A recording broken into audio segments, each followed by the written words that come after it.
समय के सर्वश्रेष्ठ उपयोग का 11वां सिद्धांत।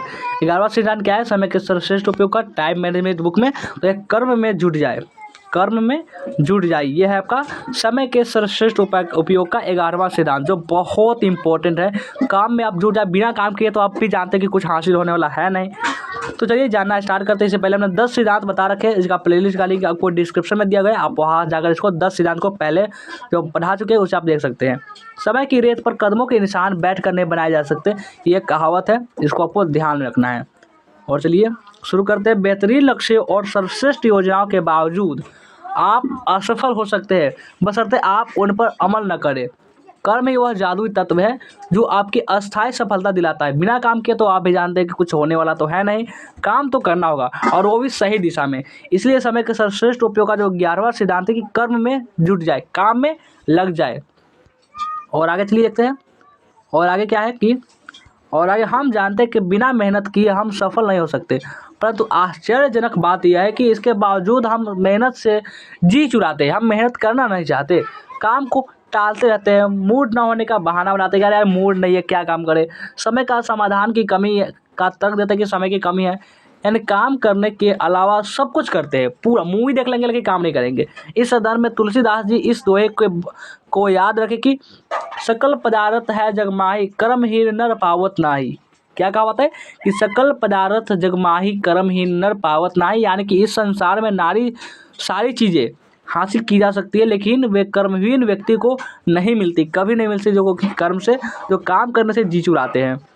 और काम से जी चुराने का मूलभूत कारण यह है कि हम स्वभाव से आलसी होते हैं और हमारा मन हमें मनोरंजन या आनंद की जो आसान तथा आकर्षक राह की तरफ खींचता कि यार इधर आओ मूवी देखते हैं, बहुत जगह से मूवी इस प्रकार से बोलते हैं। हम यह भूल जाते हैं कि सफलता की राह मुश्किलों से भरी होती है, जिन पर चलने का जो श्रम है, जो दम है, उसके लिए हमें अपने मन पर काबू पाना होगा, अपनी इच्छा शक्ति को दृढ़ करना होगा और लक्ष्य की तरफ लगातार बढ़ना होगा। हम यह भी भूल जाते हैं कि सफल व्यक्ति अपने मूड के दास नहीं होते कि मूड हमारा ठीक है या नहीं है, उसको जो मन करता है वही करते हैं, बल्कि उसके स्वामी होते हैं। मूड नहीं कि मूड कहेगा तो हम करेंगे, ऐसा नहीं कुछ। और इस संबंध में सबसे अच्छी सवाल यह है कि कोई काम शुरू करते समय अपने मूड से सलाह न ले, यानी अपने मूड के हिसाब से नहीं, बल्कि अपने लक्ष्य और योजना के अनुसार काम करें। विश्वविद्यालय नाटककार जॉर्ज बर्नार्ड शॉ का कई बार लिखने का मूड क्या करता था कि कई बार लिखने का शायद मूड था वो नहीं होता था। जो ये बुक लिखे हुए हैं तो उसके लिखने का कभी कभी मूड ही नहीं होता था, यानी कि आधा लिख दिए छोड़ दिए, लेकिन मूड हो या नहीं हुए लिखते थे, क्योंकि उन्होंने महान साहित्यकार बनने के अपने लक्ष्य को कभी अपनी नज़रों से ओझल नहीं होने दिया कि हमें महान लेखक बनना है, साहित्यकार बनना है। अपने इस लक्ष्य को प्राप्त करने के लिए उन्होंने संकल्प किया कि वे हर दिन 5 पेज लिखेंगे, चाहे उनका मूड कैसा भी हो। कोई फर्क नहीं पड़ता मूड से, सिर्फ काम से फर्क पड़ता है। अगर आप भविष्य में सफलता की फसल काटना चाहते हैं तो आपको उसके लिए बीज बोने होंगे। अगर आप अपने बीज नहीं बोएंगे तो वे भविष्य में फसल काटने की उम्मीद कैसे कर सकते हैं? कि अगर जब बीज ही नहीं बोएंगे तो फसल उगेगा कहाँ से? पूरी सृष्टि कर्म और फल के सिद्धांत पर चलती है, इसलिए आपको अपने कर्म के अनुपात में ही फल मिलेंगे। इस बात को आपको ध्यान में रखना है।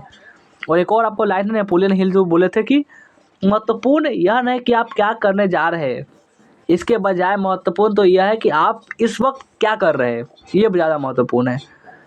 और आप आगे देखिए, यदि आप सफलता चाहते हैं तो कर्म में जुट जाए और तब तक जुटे रहे जब तक कि आप सफल न हो जाए। विवेकानंद भी ऐसा ही बोले थे कि उठियो जागो और जब तक रुको रहे जब तक अपने लक्ष्य की प्राप्ति न कर लेते। इस तरह से यदि आप समय का सर्वश्रेष्ठ उपयोग करना सीख लेते हैं तो आगे चलकर आप समय को पुरस्कार में वह वस्तु दे देगा, जिसे आप समय का सर्वश्रेष्ठ उपयोग करेंगे तो समय आपको पुरस्कार में वह वस्तु दे देगा जिसे आप प्रबलता से चाहते हैं। सम्मान, सफलता, धन, सुख, जो भी आप चाहते हैं वो आपको मिल जाएगा। और आगे देखते हैं, यदि आपको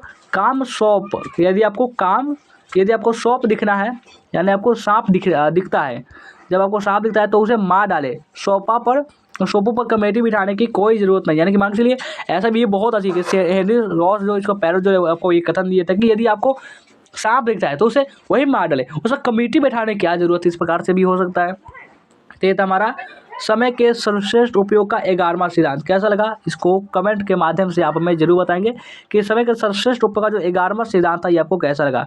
कोई सिद्धांत बचा हो तो प्लेलिस्ट का लिंक है, जा करके आप उसे देख सकते हैं। पसंद आया तो लाइक शेयर सब्सक्राइब कर लेंगे।